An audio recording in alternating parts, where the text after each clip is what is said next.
রাধে রাধে। আমি এখানে পালং পনির বানাচ্ছি। তার জন্য প্রথমে এখানে একটা টমেটো, আদা কুচি, কাঁচা লঙ্কা আর পালং শাক আমি এখানে সেদ্ধ করে নেব। কড়াইতে 5 মিনিটের মতো দিয়ে সেদ্ধ করে নেব, নিয়ে পেস্ট করে নেব।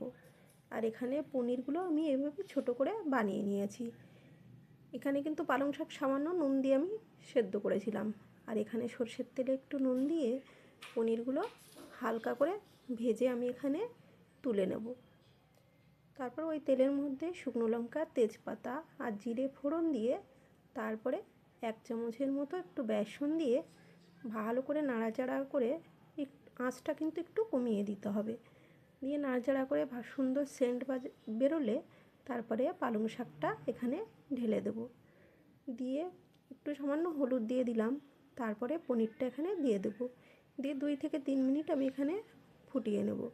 নিয়ে নামানোর আগে একটু মাখন দিয়ে নাড়াচাড়া দিয়ে নামিয়ে নিলেই রেডি পালং পনির। নমস্কার।